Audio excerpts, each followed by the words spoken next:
우리가 보통 기도하면 하나님께 간구하는 기도를 하잖아요. 근데 왜 제목이 오늘 듣는 기도입니까?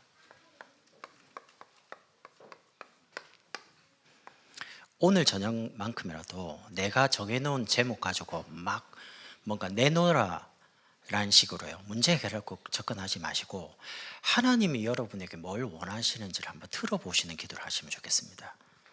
이게 무슨 말이냐면, 하나님의 새로운 시작을 위해 엘리야를 하나님이 멈추게 했습니다. 그리고 하나님이 부르십니다. 호렙산으로 하나님이 원하시는 사명을 알려주시려고요. 이후에 엘리야는 회오리 바람으로 죽지 않고 부름받기 전까지는 뒤돌아보지도 않았고요, 지치지도 않았습니다. 이런 힘을 오늘 저와 여러분이 얻어야 됩니다. 혹시 우리가 가지고 있는 갈등은 오늘 끝내야 됩니다. 왜냐하면 여러분과 제가 갈등을 하면 그럼 누가 손해보냐? 우리 후대가 손해봐요. 제가 오산에 와서 하나님 앞에 다짐한 게 몇 가지 중에 하나가, 나는 교회 갈등은 안 합니다. 왜냐하면 제가 부산에 있으면서 교회 갈등 너무 많이 했거든요. 그래서 저는 이제 교회에 대해서는 갈등은 없어요. 왜냐하면 제가 그러고 있는 사이에 너무 많은 영적인 손해를 봤다는 걸 내가 올라오면서 알게 됐거든요. 하나님께서 여러분을 부르신 이유가 있습니다.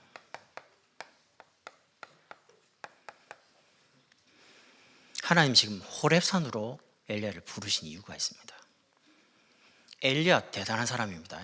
이번에 나중에 설명을 하겠지만 열심히 삽니다. 주를 위해, 교회를 위해 삽니다. 그런데 정작 자신은 잃어버리고 삽니다. 사역 많이 했습니다.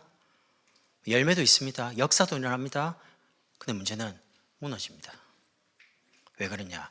잃어버려서 그래요. 뭘 잃어버렸냐? 개인을 잃어버린 겁니다. 나를 놓치고 나를 빼고 사역하면 언젠가는 멈춰야 됩니다.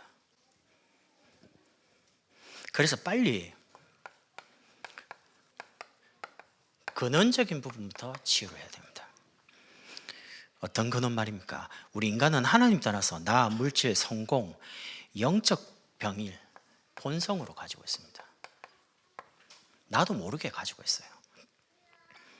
그리고 하나님 떠난 그 죄와 세상과 사단에게 완전히 본인이 노예되어 있습니다. 애굽에 노예된 이스라엘 백성, 애굽에서 나와서 이제 광야 가서 가나안 땅 가면 노예가 아닌데도 여전히 노예 같은 생각을 계속 가지고 있는 거죠. 구원받았는데도 불구하고 불신자 때 가졌던 근성들요. 광야 가는 중에 늘 원망과 불평을 합니다. 여러분이 감사가 없잖아요. 그럼 신앙생활이 계속 병듭니다. 우리가 일상적으로 아무 의식을 안 하고 있는 숨 쉬는 게 얼마나 감사한지 아십니까? 숨이 안 쉬어져 가지고요, 응급실에 가는 사람이 꽤 많습니다. 우리는 눈을 가지고 많은 걸 이렇게 편하게 보는데 눈이 안 보여 가지고 밖을 못 나가는 사람이 너무 많습니다. 우리는 걸어서 가고 싶은 데를 막 다니는데 걷지를 못해 가지고 누군가의 도움이 없으면 못 나가는 사람도 너무 많습니다. 그러니까 우리가 일상적인 부분에 너무 많은 하나님의 은혜를 입고 있는데도 불구하고 감사가 안 난다는 말은 사실 영적인 많은 부분을 놓치고 있는 거죠. 그래서 무조건 감사를 찾으세요. 나는 불평이 많이 나오고 나는 원망이 많이 나오고 막 자꾸 누가 밉다. 그러면 하루에 하나씩만 무조건 감사를 찾으시라니까요. 저는 중환자실에 가보고요, 와, 아픈 사람이 너무 많구나. 내가 정상적으로 이렇게 안 아프고 이렇게 산다는 게 얼마나 감사한가. 여러분이 당장 오산 장례시장 가보시라니까요. 곡소리 나죠. 또 돌아가셨다고 막 슬퍼하죠. 여러분, 저는 살아있잖아요. 살아있단 말은 우리에게 기회가 있는 거예요. 뭐든지 할 수 있습니다. 왜? 돌아가신 분에는 기회가 없습니다. 근데 살아있다는 말은 기회가 있는 거예요. 그럼 감사 안 할 이유가 없죠. 그래서 불평 원망하는 이 광야 지나가면서 이런 습성들 빨리 치유해야 됩니다. 근원을 치유했다면 두 번째, 이제 근본을 치유하는 겁니다. 현실을 볼 때는 현실은 어떻습니까? 절대 불가능이죠. 솔직히 기도 안 하고는 견딜 수가 없죠. 기도 안 하고는 될 것 같아 보이는 게 한 개도 없죠. 세상은 절대 불가능합니다. 근데 거기에 속으면 안 돼요. 말씀과 기도, 전도, 언약을 붙잡아야 됩니다. 그게 저와 여러분이 할 일입니다. 뒤돌아보지 말고 혹시 실수했다. 아, 내가 하나님 앞에 이렇게 실수했구나. 깨달으면 됩니다. 그리고 두 번 다시 실수 안 하면 됩니다. 또 연약해서 실수했다. 또 그리스도 붙잡으면 됩니다. 영적 사실인 언약대로 하나님은 지금도 여호수아의 기도를 들으시고 태양과 달을 멈췄던 것처럼 여러분이 언약 잡고 기도하는 모든 것에 대해서 기적을 일으키시는 겁니다. 왜냐? 언약이 맞다면 하나님 입장에서는 감기나 태양을 멈춘 거나 똑같습니다. 우리가 생각할 때 감기는 쉬면 낫는 병이고 암은 못 고치는 거죠. 근데 하나님 입장에서는 암이나 감기나 똑같습니다. 하나님께는 뭐든지 가능합니다. 이거 가지고 세 번째는 도전하는 겁니다. 지금까지 안 됐는데 그거는 지나간 과거가 그렇고요. 여러분이 언약 잡고 있다면 못할 게 없습니다. 언약이 맞다면. 그래서 과거가 감사가 될 만큼 여러분의 과거를 보시면서 눈물이 아닌 감사가 될 만큼 나의 과거를 치유하시고요. 오히려 그 감사가 여러분의 과거가 감사가 되면 그게 메시지가 됩니다. 그 메시지 된 그거를 사람에게 전달하면 그때 그 이야기를 듣는 사람은 다 치유받기 시작합니다. 왜? 증인이거든요. 말씀을 통해 주신 미션을 매일매일 오늘 붙잡는 겁니다. 모든 것을 발판을 삼고 이제는 도전하는 겁니다. 미래에. 정신과 의사가 이렇게 말을 했습니다. 유명한 하버드대 소아정신과 의사분이 이렇게 말을 했어요. 우리 뇌가 21일 동안 뭐를 반복을 똑같이 하잖아요. 그러면 그 다음부터는 3개월을 꾸준하게 한대요. 안 하던 것을 하면 뇌가 처음에 혼란을 일으킵니다. 근데 이제 계속 20일을 3주를 계속 반복하죠. 그러면 뇌가 이분이 이것을 계속 하려나 보다라고 포기하고 이제 거기에 맞춘 겁니다. 뇌가. 그럼 이제 3주를 하잖아요. 그럼 3개월을 간대요. 그게. 그럼 이제 3개월 한 거를 꾸준하게 하죠. 그럼 1년을 간답니다. 그럼 이제 1년을 계속하면 그게 평생 습관이 되는 거죠. 이건 제 이야기 아니고 정신과 의사가 말한 겁니다. 그래서 여러분이 지금부터 정말 하나님께 쓰임 받으셔야 되고 전도 운동을 하셔야 되니까 도전할 거를 딱 적어놓고 기도 시작하시라니까요. 제가 오늘 중요한 분 만나서 이렇게 했습니다.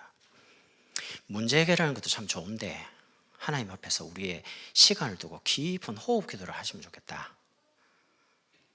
처음에 잘 안 될 거예요. 근데 하세요. 언제까지요? 될 때까지입니다. 저는 마음에 우리 아이들과 우리 렘넌트가 이 기도를 다 할 때까지는 계속한다. 모든 사람을 돈 다 해서라도 하게 만든다. 나름대로 가지고 있는 결단입니다. 이게 쉽게 안 될 거거든요. 그래도 되는 사람이 나오기 시작하고 하는 사람이 나오고 이러면 응답받기 시작하면요, 이게 저변이 확산됩니다. 내년부터는 저변 확대를 시킬 겁니다. 깊은 호흡 기도. 그래서 영혼, 정신, 마음, 육신 다 치유하는 부분에 도전하려고요. 혼자 할 수 없기 때문에 같이 하자는 거죠. 주변에 중요한 전도인들, 제자들, 렘넌트들 다 기도가 되도록 만들겠다는 겁니다. 여러분과 제가 포기 안 하면 렘넌트 기도할 수 있도록 도와줄 수 있습니다. 만약에 여자분들이 이런 증상이 있으면 꼭 병원을 가세요. 글이 나왔더라고요. 만약에 남편에게 애교 섞인 목소리가 나온다, 갑상선 질환이랍니다. 걷다가 자꾸 남편 쪽으로 몸이 이렇게 기운다, 관절염이랍니다. 갑자기 남편이 너무 멋있어 보인다, 백내장이랍니다. 남편을 보면 가슴이 자꾸 떨린다, 부정맥이랍니다. 남편과 갑자기 달달구리한 커피가 마시고 싶다, 당뇨병이랍니다. 그러니까 여러분이 어제처럼 오늘을 살면 안 되고요. 오늘을 계속 오늘처럼 살면 미래가 안 보입니다. 내가 전도해야지라고 과거와 오늘에 머무르면 안 되죠. 하나님이 원하시는 걸 향해서. 왜? 부르셨잖아요. 왜 부르셨습니까? 나 자신을 하나님이 치유해서 하나님이 쓰시려고요. 하나님 지금 엘리야를 쓰셔야 되거든요. 근데 지금 엘리야가 영 하나님이 원하는 방향이 아닌 그냥 오늘 대화가 나옵니다. 내가 여호와를 향해서 열심히, 전에 성경의 번역은 특심입니다. 특심. 나처럼 열심히 한 사람이 없습니다. 그걸 2번이나 이야기합니다. 그래서 여러분이 개인을 치유하는 40일이나 여러분 나름대로의 10일 개인 집중을 2가지를 가지고 하시라니까요. 첫 번째는 예배입니다. 공예배인 주일, 수요, 금요, 새벽, 그리고 혼자 있는 시간에 개인 기도를 통해서 집중을 한번 해보시라니까요. 어떻게 해요? 사문을 하시면서 기도문도 만들어 보시고 정리가 되면 호흡 기도 가지고 깊이 하시라니까요. 호흡 기도에 대한 부분은 금요 7회 때 목사님이 참 많이 하셨습니다. 맘먹으면 들어가서 내용 나오거든요. 찾아서 하시면 됩니다. 문제는 하는 게 중요한 겁니다. 오늘 하나님이 엘리야를 하나님의 산 호렙에 불러놓고 딱 멈추게 하셨습니다. 왜냐? 엘리야가 지금 어떤 상태냐? 탈진 상태입니다. 너무 지쳐가지고 할 수 있는 힘이 하나도 없어요. 어마어마한 큰 역사와 응답을 받았는데도 불구하고 엘리야가 지금 영적으로, 정신적으로, 육신적으로 핍박과 한계 때문에 아합하고 이세벨 여왕이 명령을 내립니다. 엘리야를 잡아서 죽여라. 도망가는데 도망갈 데가 없어요. 왕이 지명수배를 했는데 어디를 도망가겠어요? 근데 이게 갈멜산 전투의 이후에 일어난 겁니다. 그 갈멜산 전투에서 뭔 일이 벌어집니까? 엘리야와 바알 아세라를 섬기는 선지자 850대 1입니다. 참 외롭죠. 혼자입니다. 바알 아세라를 섬기는 선지자는 850명입니다. 제단을 쌓아놓고 하늘에 불 떨어지는 쪽이 참 여호와다. 바알 아세라 선지자가 오전에 계속 부르짖습니다. 불 떨어지기를. 그때 엘리야가 놀리죠. 너희 신이 자는가 보다. 이러니까 막 이 사람들이 칼 가지고 자기 몸을 그리기도 하고요. 막 이렇게 해요. 엘리야가 물을 가지고 제단에 불 떨어지는데 거기다 물을 잔뜩 붓습니다. 그래놓고 기도합니다. 내가 여호와의 종임을, 여호와께서 참 신임을 이스라엘에게 보여주십시오 라고 말을 맞아 불 떨어집니다. 이렇게 해가지고 850명을 다 죽였습니다. 그러면 우상이 없어져야죠. 근데 안 그랬습니다. 이세벨 여왕이 열받아가지고요, 저 엘리야를 죽이지 않으면 안 돼. 이 바알 아세라 선지자처럼 내일 이맘때 엘리야도 죽여라. 도망가는 거예요. 왕이 명령했기 때문에 더 이상 도망갈 데가 없어요. 여러분이 큰 응답 받았다, 큰 역사를 했다, 사단은 겁 안 냅니다. 큰 교회, 목사, 장로 겁 안 냅니다. 딱 겁내는 거 하나밖에 없습니다. 그리스도밖에 겁 안 냅니다. 그래서 사람을 죽이는 게 아닙니다. 우상. 근데 엘리야는 이 문제 앞에서 도망을 가다가 로뎀 나무에서 완전히 탈진했습니다. 탈진해가지고 4절에 이렇게 말하죠. 로뎀 나무 아래에서 자기가 죽기를 원해. 그 대단한 엘리야가 하늘에서 불 떨어지는 여호와가 참 신인데 내가 이스라엘 앞에 보여주겠다. 내가 참 여호와의 종임을, 여호와께서 참 신임을 다 보여주겠다. 아니 3년 6개월 동안 비가 안 오는데 기도하니까 비가 오게 만드는 어마어마한 이 기도의 힘을 가지고 있는 엘리야가 이세벨 여왕이 죽이겠다라고 하니까 도망가는데 이제 문제 앞에선 엘리야의 기도입니다. 우리가 이럴 수 있거든요. 교회를 위해, 복음을 위해, 전도를 위해 산다고 살았는데도 이상하게 경제가 쪼들리고 건강도 어려움 오고 핍박도 받고요. 뭔가 이렇게 자꾸 문이 막히는 것처럼 느낄 수 있습니다. 근데 문제는 그때 엘리야의 반응이 죽고 싶다는 거예요. 죽고 싶을 만큼 힘들다는 겁니다. 엘리야가 지금 상태가. 하나님, 내 생명을 거두시옵소서. 내 조상들보다 내가 낫지를 못합니다. 내 너무 죽고 싶습니다. 너무 힘듭니다. 이게 이제 엘리야의 기도입니다. 정말 하나님 앞에 진실된 기도. 죽고 싶을 만큼 힘드니까. 그러면서 하나님이 이렇게 말합니다. 엘리야야, 네가 여기 왜 있냐? 두 번이나 물어보십니다. 9절에 엘리야, 네가 어찌하여 여기 있냐? 하나님이 불렀잖아요. 하나님의 산에 호렙에 오라고 너무 탈진해서 뭐 하는데 까마귀 보내가지고 먹을 거 물 주면서 네가 이 길을 이기지 못하니까 먹고 하나님의 산에 가라. 하나님이 불러놓고 네가 왜 여기 있냐? 이렇게 말하거든요. 그러면서 10절에 이렇게 말합니다.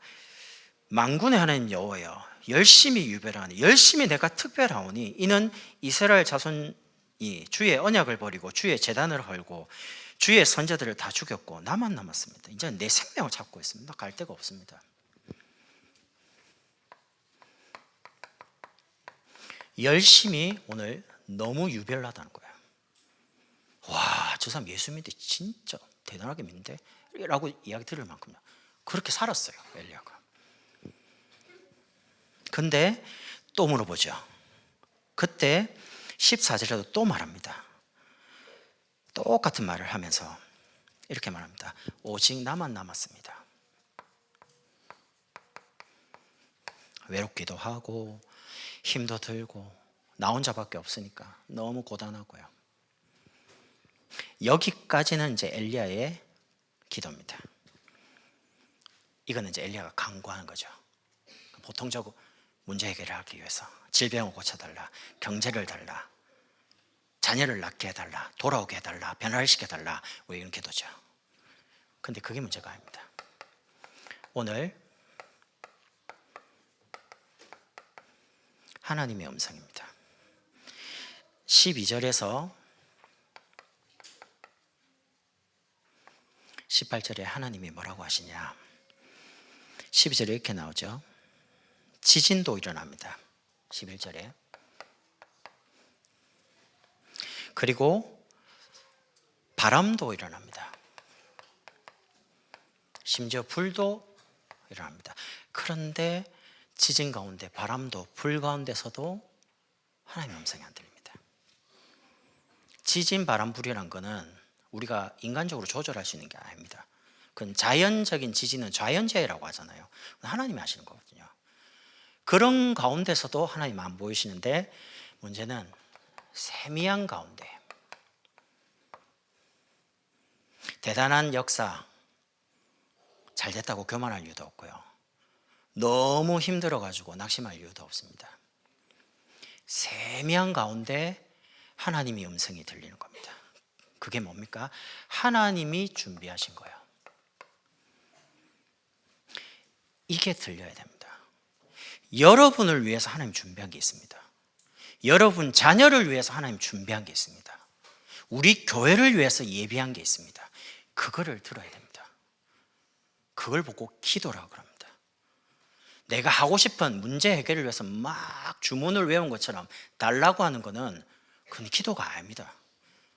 종교인의 기도는요, 정해놓고 목표 달성을 위해서 막 기도합니다. 그럼 달성되겠죠. 이루어지겠죠. 복음 가진 기도는요, 응답이 와 있습니다. 이미. 그거를 기도하면 깨닫는 겁니다. 찾는 겁니다. 하나님이 예비하시고 준비하신 거를. 근데 그게 막 거창하게 지진, 불, 바람이 아닙니다. 세미한 가운데요. 그게 뭡니까? 너 혼자만 아니야. 바알에게 무릎 꿇지 한 7천 제자 있으니까 찾아라. 그리고 왕을 2명 세워라. 아람 왕을 하사엘을 세워라. 이스라엘 왕 예후를 세워라. 왕을 세우랍니다. 그리고 너를 뒤이어서 엘리사 제자를 세워라. 엘리사를 찾는 그날 진짜 이제 하나님 역사 일어나기 시작합니다. 무슨 역사입니까? 안 싸우고 이기기 시작합니다. 도단성에서 길갈, 여리고, 베델, 도단 이제 어마어마한 이제 사람을 키우기 시작합니다. 지금 말하면 렘넌트 운동입니다. 본격적인 선지생도 렘넌트 운동을 일으키는데 하늘의 불말과 불병과가 동원되잖아요. 아람이 군대를 보내면 이상하게 다 매복당해 다 죽는 거죠. 소문 들었습니다. 회의를 합니다. 우리 안에 첩자가 있다. 우리가 어떻게 쳐들어가면 다 죽냐, 어떻게. 그러니까 이야기합니다. 저 이스라엘에 선지자가 있는데 선지자가 왕이 말하는 것을 침소에서 다 알고 있습니다. 그러니까 어디로 보내면 다 잡혀 죽습니다. 잡아라 이래가지고 아람 군대를 보내요. 도단성이 뺑 둘러섰어요. 엘리사를 모신 사환이 일어나 보니까 난리 났거든요. 어마어마한 아람 군대가 쳐들어와서 성을 뺑 둘러쌌는데 죽게 된 거예요. 그때 말합니다. 선생님 큰일 났습니다.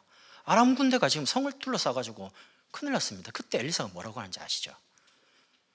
여호와여, 저 사환의 눈을 열어주십시오 라고 기도함과 동시에 영적인 눈이 열리는데 그 아람 군대 뒤를 하늘의 불말과 불병거를 가지고 보호하는 겁니다.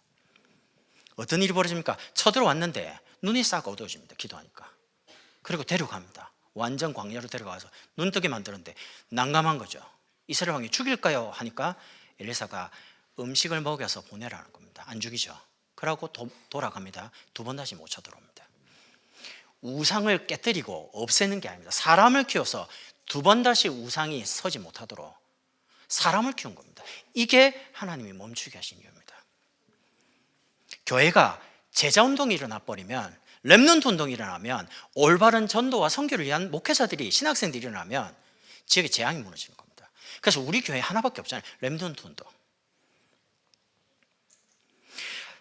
우상과 싸워서 이기는 것이 아니라 진짜 하나님이 원하시는 진짜 것을 하도록 잠깐 멈추게 하신 게 여러분의 혹은 문제일 수 있습니다. 그 잠을 안 자고 오래 버티기 기네스 기록인데요. 1964년에 미국의 17세 고등학생, 이름이 랜디 가드라는 학생입니다. 얼마를 잠을 안 잤냐? 11일 1분 동안 안 잤어요. 어마무시하게 안 잤어요. 10하루를 잠을 안 자요. 근데 어떤 상태가 되냐? 3일째 잠을 안 잤는데 거리의 간판이 이제 사람으로 착각이 되기 시작해요. 뇌가 이제 잠을 못 자니까요. 4일째 되는 날부터는 자기가 좋아하는 풋볼 선수가 자기인 걸로 착각을 하는 겁니다. 사람은 기계가 아닙니다. 여러분이 만약에 쉬지 않고 일을 하거나 쉬지 않고 사역을 하거나 멈춤이 없는 상태에서 뭔가를 열심히 해버리면 탈진 옵니다. 그렇게 해서는 우리가 살고 있는 지역을 치유할 수 없습니다. 하나님이 여러분이 살게 하신 이 지역에 여러분이 모르는 우상이 있습니다. 가정을 파괴시키는 영적인, 부부간의 끊임없이 다툼과 자녀를 망가뜨리는 영적인 지역마다 가지고 있는 우상이 있습니다. 그거를 어떻게 싸우시겠습니까, 여러분이? 직장에 가서 열심히 일하고 집에 돌아온다고 되는 게 아니에요. 지역에 우상이 있기 때문에 이 지역에 우상을 꺾지 않으면 거기에 여러분 가정, 여러분 배우자, 여러분 자녀가 당한다니까요. 눈에 안 보이는 사단이 공격하고 있기 때문에. 그래서 여러분이 사역도 아니고 일도 아니고 성공도 아니고 목표 달성도 아닙니다. 멈춤의 시간이 있어야 됩니다. 그게 깊은 기도 시간이 여러분에게 반드시 있지 않으면 문제 온다는 겁니다. 왜? 문제가 와야죠. 죽으면 안 되잖아요. 어려움 계속 당하면 안 되잖아요. 그래서 멈춰야 될 이유가 뭐냐? 지치지 말고 계속 하라는 겁니다. 하나님께 회오리 바람으로 그 다음에 부름받기 전까지는 호렙산 이후에 엘리야는 지치지가 않았습니다. 하나님이 준비하신 것들을 다 찾아서 이루고 부름받습니다. 그것도 죽지 않고 하나님께 부름받습니다. 그러니까 사명을 다 마치는 그날이 온 거죠. 그래서 여러분께서 결론적으로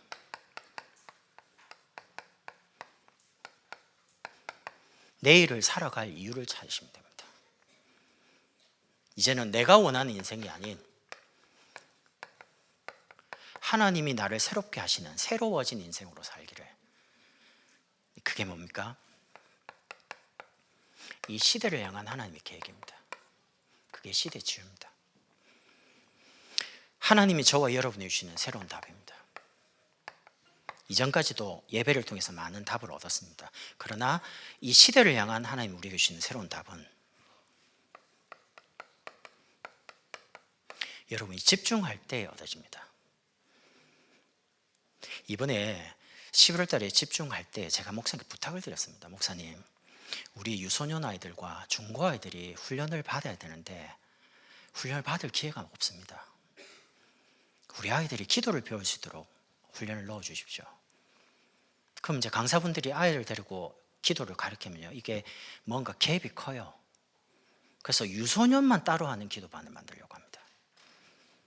그리고 중고등학생들만 따로 하는 기도반을 만들려고 합니다. 전도반을. 왜냐? 우리가 일반적으로 어른들이 생각하는 것과 아이들의 지금 사고방식이나 접근방법이 많이 다르기 때문에 거기에 가장 알맞은 전문인을 세워서 강의와 더불어 삶을 보여주도록요. 제가 부탁을 했습니다. 목사님 오케이 하셨습니다. 이제 준비할 겁니다. 제가 왜 그러냐? 아이들이 호흡기도 해야죠. 하게 만들어야죠. 이유를 찾게 만들고 공부할 이유를 찾고요. 왜 세계복음에 서밋이 돼야 될지, 내가 왜 공부를 해야 될지, 내가 왜 학교를 가야 될지, 내가 왜 예배를 드리는 건지, 몸만 앉아 있는 게 아니고 예배에 대한 의미를 찾고 나를 찾도록요. 우리가 어려움 당해서 이 깨달은 이 복음을 우리 렘트들은 어려움이 아닌 그냥 메시지를 통해서 은혜로 깨달을 수 있도록, 체험할 수 있도록요. 그게 집중입니다. 하나님이 나를, 우리 아이들을, 렘트들을 사용하실 수 있도록 준비하자는 겁니다. 그게 집중이고요.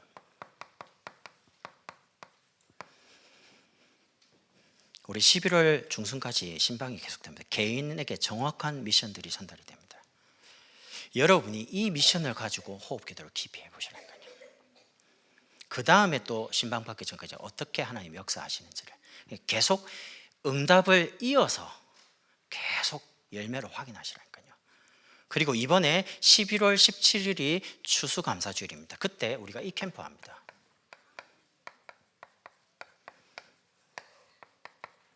하이웨이 캠프. 뭐 좀 어렵죠.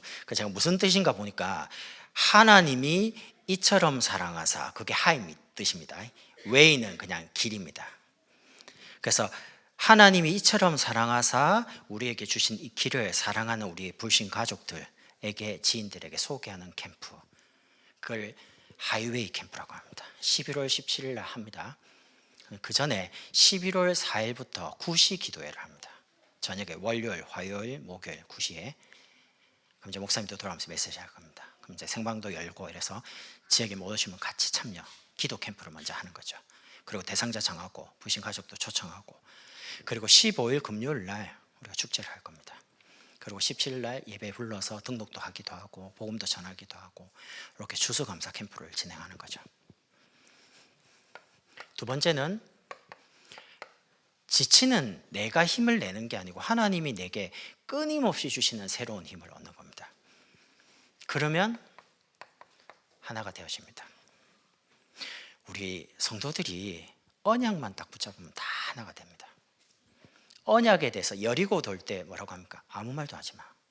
매일 하루에 한 바퀴만 돌아. 마지막 날 와 외쳐라. 강단에 선포된 말씀 딱 가지고요, 뒤돌아보지 마. 그러면 뒤 안 돌아보면 돼요. 근원 치유, 근본 치유, 도전 치유 딱 잡고 딱 아무 말 안 하는 겁니다. 진짜 문제와 우상과 여러 가지 갈등 앞에 뒤돌아보지 않는다. 언약 주신 것 가지고 도전한다. 기도 가지고요. 그러면 하나님이 정말 원하시는 게 뭡니까? 그게 성교사 파송입니다. 저는 이번에 알테스 대회 가서 선교사들이 지금 많이 안 나가고 있다는 말이에요. 아, 그렇구나. 굉장히 생각을 좀 많이 해봤습니다.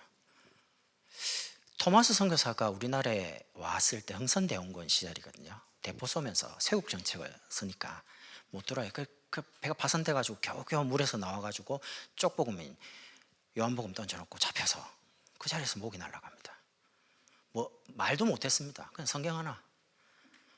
근데 나중에 보면 그 목을 날렸던 그분이 이제 한국 최초로 장로가 됩니다. 그 아들이 나중에 의사가 됩니다. 이래가지고 번집니다. 근데 안타까운 거는 그 토마스 선교사를 보냈던 영국의 교회가, 제가 10몇 년 전에 본 것 같거든요, 영상을. 할머니 6명이 그 교회당에 있더라고요. 근데 그 할머니 다 돌아가셨습니다. 교회가 문을 닫았습니다. 선교사를 보냈던 그 교회가. 그러면 안 되잖아요. 미국 다음으로 우리나라가 세계 선교 2위라고 했는데 지금 3위입니다. 저 중남미 나라에 뒤졌습니다. 거기서 더 많이 보내고 있습니다. 선교를 잊은 민족, 전도를 놓쳐버린 민족, 큰일 납니다. 그래서 진짜 복음과 선교를 제대로 이해한 그런 올바른 분들을 계속 보내야죠. 1세대 선교사님들이 나이 들어서 고구로 다 돌아오고 있습니다. 70대, 80대. 만약에 안 가면 재앙 막을 길이 없습니다. 하나님이 또 선교사들은 희한하게 태어날 때부터 선교의 사명과 이런 환경들을 가지고 오시는 것들을 참 봐요. 참 신기하다 싶으면 그 가정적인 배경을 보면 그런 걸 하나님 만들어 보셔요. 그래서 우리가 못 가지만 그 현장에 진짜 올바르게 그리스도의 빛을 증거하는 교회를 세우는 겁니다. 이건 돈도 많이 안 됩니다. 우리의 마음을 담고 조금만 기도하면 됩니다. 처음으로 이제 필리핀 시작을 하는 거죠. 세 번째는 이제는 내가 원하는 길이 아닌 하나님이 나를 위해서 예비해 놓으신 새로운 길을 가는 겁니다. 그게 셋들입니다. 치유와 서밋과 237입니다. 그게 우리 교회 그리스도의 사역인 치유교육 전도입니다. 이걸 놓고 우리 금토일 시대 전문인 중심으로 이제 준비를 하는 거죠. 그렇게 해서 그룹 복음 대통령제 만들어내는 겁니다.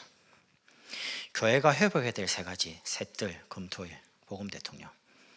여러분, 세상에서 성공한 인생은 이런 사람이 성공한다라고 글이 적혀 있다고.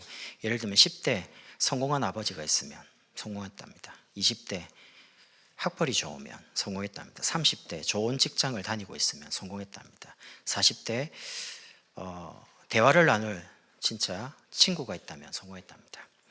50대 자녀 걱정을 안 하고 있으면 성공했답니다. 50대, 60대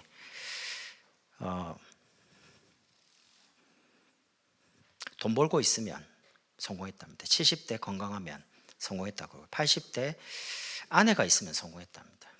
90대 전화 오는 사람이 있으면 성공했답니다. 100세 아침에 눈 뜨면 성공했답니다. 이게 세상에서 말하는 성공의 기준이라고요. 그러면 여러분과 저의 성공이 뭐냐? 하나님께 쓰임받는 겁니다. 모든 하나님의 자녀라고 다 쓰임받지는 않습니다. 하나님이 답을 주시고 하나님이 힘을 주셔가지고 하나님이 원하시는 길을 가도록 엘리야를 멈추게 해놓고 부르는 거죠. 그리고 하나님이 예비하신 길을 가도록 만드는 겁니다. 엘리야는 하나님이 예비하신 이 준비된 것들을 찾아서 응답으로 남기고 하나님께 부름받았습니다. 우리의 남은 생을 어떻게 살 거냐? 우리가 큰 사역과 큰 건 안 해도 됩니다. 그거는 각자 그릇 따라 다르기 때문에요. 그러나 하나님이 원하시는 게 뭐냐는 겁니다. 오늘 그거를 말씀을 생각하시면서 기도하시면서 하나님 오늘 나에게 정말 원하시는 거, 우리 자녀에게 원하시고 우리 교회에 원하시고 우리 가정에 원하시는 게 뭔지를 내가 알 수 있도록 귀를 열어주십시오. 오늘 하나님이 원하시는 게 뭔지를 듣는 그런 철야가 되시면 좋겠습니다.